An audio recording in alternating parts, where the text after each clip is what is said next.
guessing or dragging on. And 3, to build up your body language in the presentation of the 8 minutes and 20 seconds. So we try to teach you how not to stand with your hands in your pockets, hands behind your backs. Pretty much, some people stand with their hands touching their fingertips or just sticking one hand out periodically. And we try to get away from simple phrases like, you know what I mean, or we have someone on the sideline counting the uhs.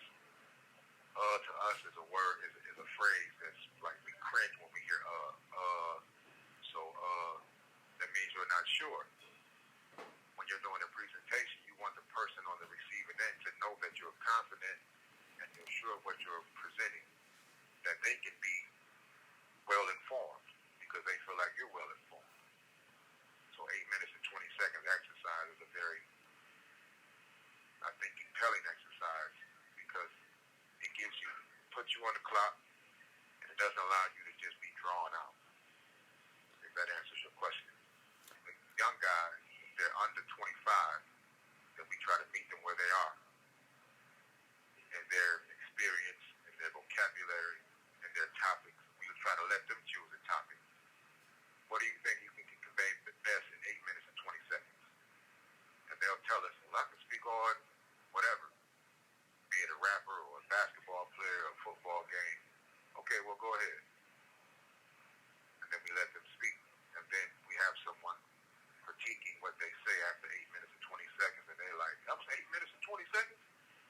Some after 2 minutes, they think it's 8 minutes. And some after the full 8 minutes and 20 seconds think it's 2 minutes.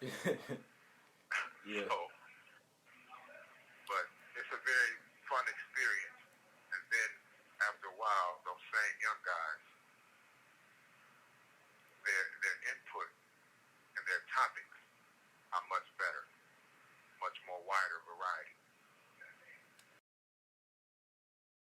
So we don't browbeat them into feedback. So we try to find a way to be respectful in the feedback because it's all for teaching purposes. Right. We speak a lot.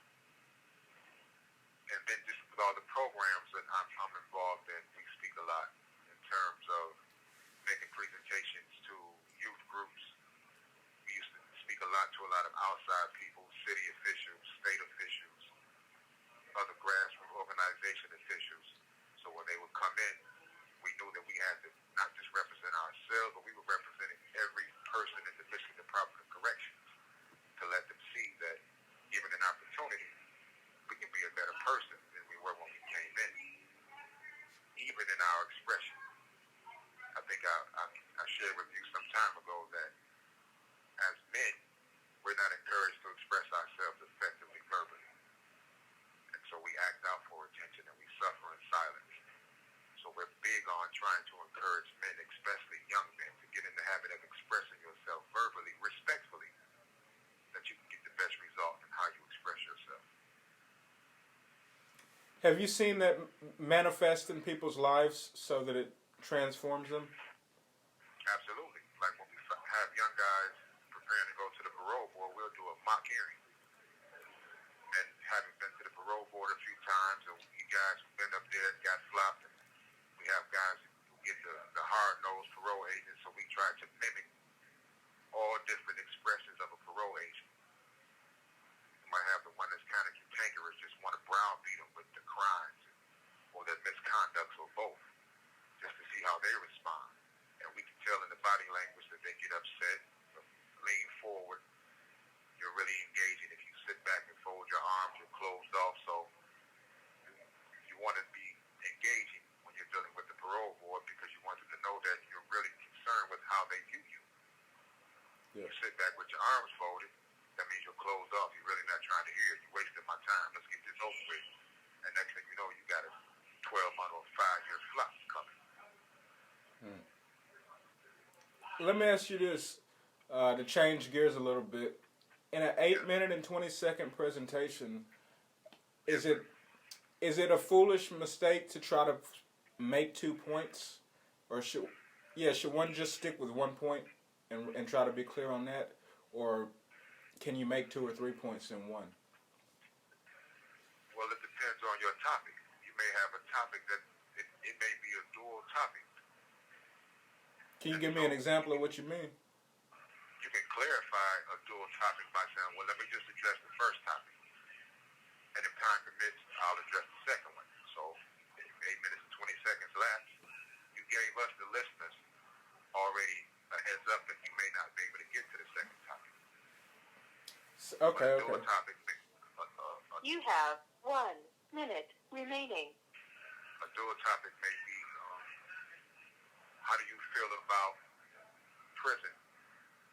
And what's the best way to have a successful experience in prison? I see where you're going. Yeah. That would require you to check off a couple of things. Do you think stating your intention to the audience towards the beginning of the speech, is that a necessary element? Again, it depends on the topic and it depends on your audience. Okay. Because you have some audiences, if you're talking to a bunch of returning citizens, they're well informed already. Right. Okay, well, the time is about to run out on us. Man, I look forward to hearing from you again. I'd love to pick this up when you can. Yes, sir. Yes, sir. I appreciate you. All right. And if at all possible, I'll probably try to call back tomorrow, if that's okay. Let's do it. Okay.